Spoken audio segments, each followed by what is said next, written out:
반갑습니다. 6일 수요일 새벽을 하나님께 올려드립니다. 나를 지으신 주님 함께 찬양 부르십니다.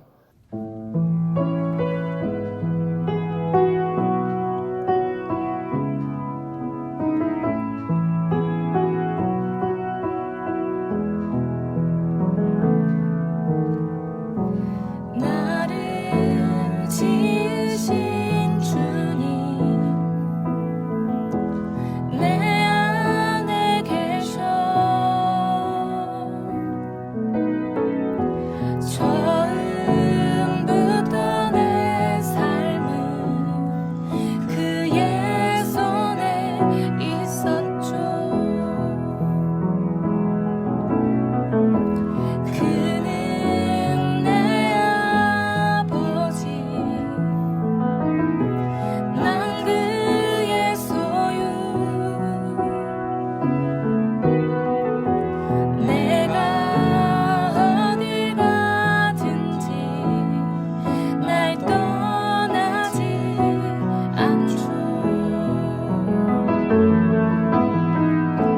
내 이름 아시죠. 내 모든 생각도 내 흐르는 눈물 그가 닦아주셨죠. 내 이름 아시죠. 내 모든 생각도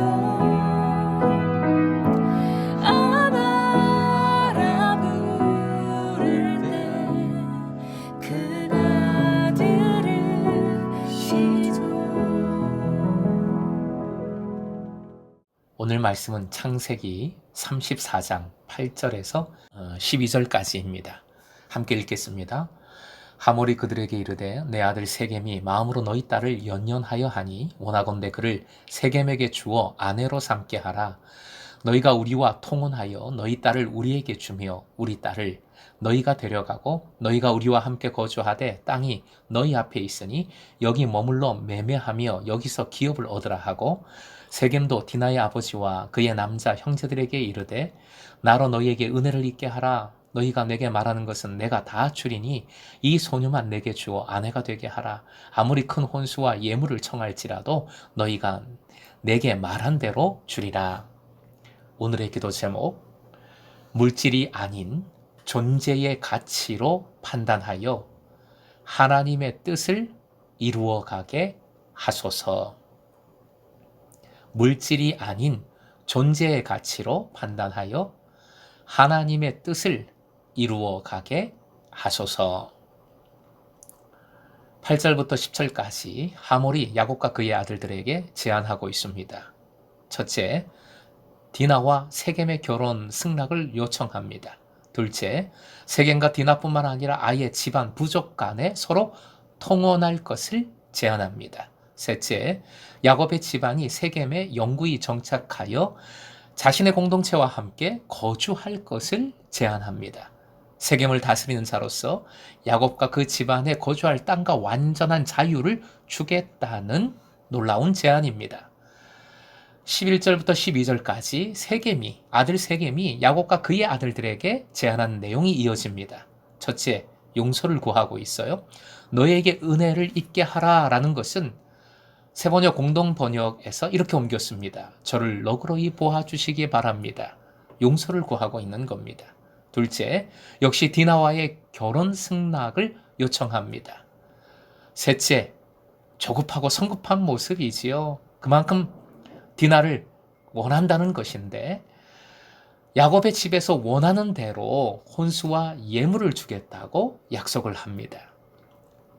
하몰과 세겜, 이 부자의 이러한 제안은 매우 파격적인 제안입니다. 특히 물질적인 부분에서 그렇지요.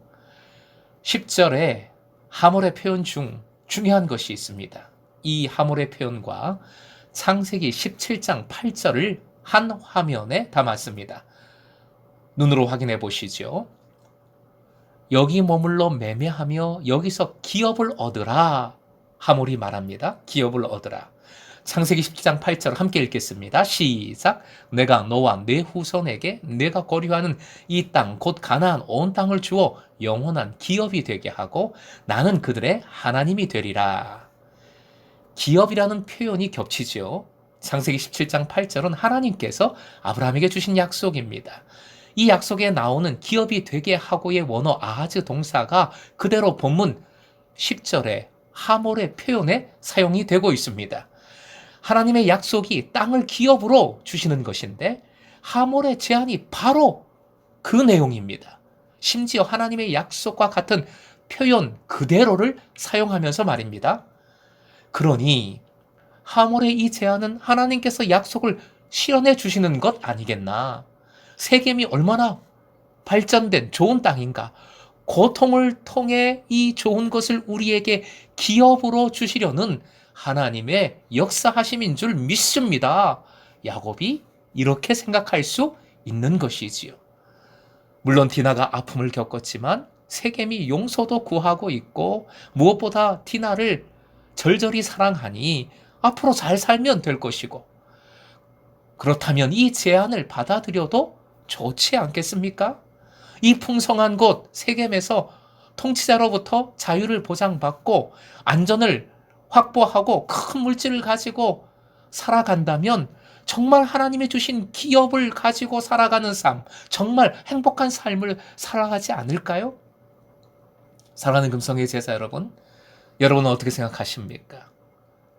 복잡할 때, 어려울 때는 기본으로 돌아가야 하지요. 하나님의 말씀이지요. 기본은 성경, 하나님의 말씀입니다. 이방 족속과 통혼하지 않는 것이 말씀, 하나님의 뜻입니다. 그리고 하몰의 말에서 가장 중요한 것이 빠져 있어요. 뭘까요? 바로 디나의 현재 상태입니다. 디나에 대한 걱정은커녕 어떤 언급도 없어요. 8절을 보면 하몰은 오직 자기 아들 세겜의 입장에서만 얘기하고 있습니다. 오늘 본문에는 정확히 나타나지 않지만 나중에 말씀으로 확인되는 바 지금 디나는 하몰의 집에 있습니다. 디나가 자처한 것인지 억류당하고 있는 것인지는 확실치 않지만 디나가 하몰의 집에 있다는 것은 지금 대화에서 이 협상에서 가장 중요한 사안이라고 할 수 있습니다. 하몰과 세겜이 엄청난 제안을 하고 있지만 그들의 태도는 따로 우리가 붙잡고 있어. 제안도 좋은 제안을 우리가 했으니까 그냥 받아들여 라는 방자한, 교만한 태도인 겁니다. 사랑하는 금성의 제자 여러분, 하몰이 사과를 했느냐 안 했느냐? 사실 이건 도덕적인 차원일 뿐입니다. 정말 중요한 것은 영적인 차원인데 영적인 차원은 이겁니다. 화면 보시고 함께 읽겠습니다. 물질의 가치가 아닌 존재의 가치로 살아가야 한다. 하몰과 세겜은 세상 가치, 물질 가치의 표상입니다. 소유만이 참된 복이라는 신념의 모델들입니다. 존재가 아닌 다른 가치, 특히 물질의 가치로 살면 판단이 흐려집니다. 하나님의 뜻을 절대 분간할 수 없습니다. 물질의 소유나 내가 원하는 것을 가지고 내 욕심대로 행하는 것에는 결코 행복이 없습니다. 샬롬이 없고 쉼이 없습니다. 오직 존재에 집중하십시오. 스스로 있는 자이신 하나님만이 참 존재이신데 하나님은 우리를 존재 자체로 사랑해 주심을 항상 잊지 마십시오. 예수님 값어치 얼마나 놀라운 존재입니까? 그러한 나의 존재됨에 집중할 때 우리는 어떤 어려움에도 그 어려움 이겨낼 수 있고 하나님의 뜻을 어떤 상황에도 분별해 갈 수 있습니다. 무엇보다 다른 존재를 품고 섬길 수가 있는 것이죠. 우리도 존재로서 존재를 감사하고 존재를 사랑하며 살아갈 때 비로소 행복을 누리며 평화를 이루며 쉼을 누리게 됨을 믿으시기 바랍니다. 사랑하는 금성의 제자 여러분, 오늘도 오직 존재로서 행복하시길 주님의 이름으로 축원드립니다.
내